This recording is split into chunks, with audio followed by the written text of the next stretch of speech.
Welcome, Libra, to your Taurus Super New Moon 1 month forecast for the ascendant, the sun, or the moon across the 16th, 17th of May, depending on where you live. The new moon in Taurus sees the moon in her exaltation, a very strong placement. But each lunation has its own unique identity. What does this one hold in store for you, Libra? I'm going to share your unique event chart on screen, all the other planetary influences. By the end of the video, you'll have a clearer understanding of what the next 4 weeks holds in terms of your energy, work, relationships, and finances. I'm astrologer Patrick Arundel. A very warm welcome. If you've yet to subscribe to my channel, please do so now to help it to continue to thrive, but please also click or tap the bell notification symbol. Taurus is the second zodiac sign, very much to do with foundations. It's an earth sign, so it likes tangible results. It's also ruled by Venus, just like you are. But Venus here is very sensual, but also encourages us to be conscious of our self-worth, our values, but also on top of our everyday finances and resources. On the screen is your event chart. And for you, this collective is in house 8, which has a deep transformational potential. But they're also, along with the moon and the sun, in a conjunction with Mercury. Mercury in Taurus is very canny and shrewd. When it comes to its thoughts, they can be a little bit rigid. It's a fixed sign, but in the eighth house, Mercury here can be very penetrating. So if you're wanting to think about long-term or shared finances or a business opportunity, Mercury brings a lot of help. So that's very positive indeed. The moon very much about our emotional responses and nurture. The sun about our core identity and purpose. Mercury, how you think. But the eighth house can be about transformation. And there could be a transformation set to unfold for you over the next 4 weeks. You may find yourself becoming more devoted and invested to a situation or a person, or conversely, becoming less devoted and wanting to actually exit, because the eighth house is about very powerful transformations. But if we look at the role of Jupiter, the planet of hope and faith, and crucially good fortune, that's in the most visible part of your chart, very much to do with your connection to the world, and that's forging a wonderful sextile to the moon and the sun.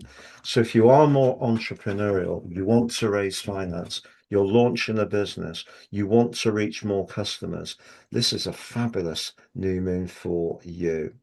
But the eighth house can also be about intimacy. And for you, intimacy can be something, because you're a cool air sign, that you're working on. And Mars, the planet of desire, in the seventh house of your situation, relationships for the last near to 6 weeks, is in a conjunction with Chiron. If you have had a little bit of a resistance to letting your barriers down, being more vulnerable in order to get closer, this is a new moon that could help you to work with that. But equally, if you don't feel that someone is understanding who you are or isn't being as committed as you would like to be, Mars in the conjunction with Chiron can make you much more conscious of protecting your interest. Intriguingly, Mars also forges a fabulous link to your ruler Venus, which is the most northerly player on this event, so sure to be influential. Venus in Gemini is very vivacious. In the ninth house, it wants to be more experimental, but it's also very much a truth seeker. So around a relationship matter, if it is on a pivot point of whether it will continue or whether it will end, I feel that Venus is certainly going to make you very aware of feeling reassured that the other person's commitment matches yours. It's intriguing as well that Venus and Mars forge semi-sextiles to this trio. So that brings, if you like, a kind of more dynamic energy to the event. You also have Uranus in the part of your chart to do with freedom. And because the eighth house can be where we've been all in, if you're not enjoying a relationship, it could be a time when you do decide to break free, particularly with Uranus in a strong link to the planetary transformation, Pluto in your sector of romance.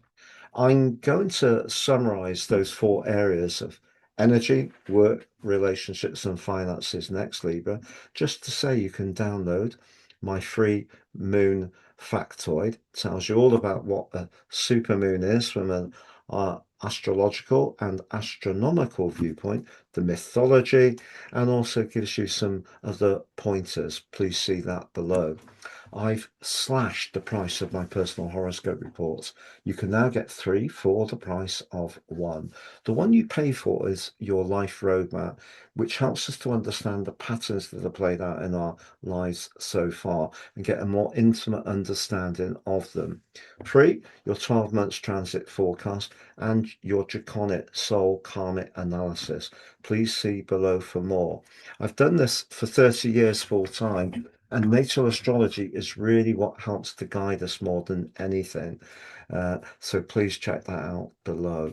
If you've yet to watch your May monthly forecast, that's on the screen. Your Uranus solar return, 78-year solar return to the sun, that's on the screen, the Uranus Cazimi. If you'd like to work with me one-to-one, it would be an absolute pleasure. I work with people the world over. Please see my testimonials below. If you've yet to take advantage of my free daily written horoscope, fire to your device each morning for your early day celestial pit stop, please see that below too.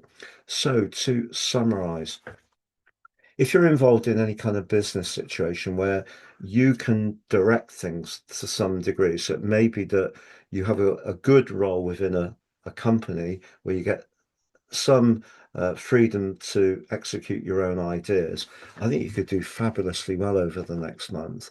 If you work for yourself, your ideas can convert into something tangibly better, particularly financially, over the next 4 weeks. That's really exciting.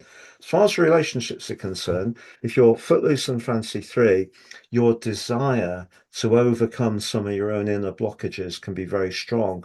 But being open-minded about who you can get on with is a good thing, but also being conscious of where you may be resistant to letting your barriers drop and being more vulnerable, because that can create the potential for hurt, of course, but it can create the potential for close connection. If you're in an ongoing relationship and you're not really enjoying it, this is a particularly significant event which could flag up the need to actually liberate yourself from something that's oppressing you. I really think you should be conscious of that. As far as physical vitality is concerned, the North Node in Pisces continues to guide you to listen to your instincts around the practical changes you can make as far as improving your daily routines. It's been a real pleasure being with you, Libra. All the best for this new moon. And I look forward to being with you again soon.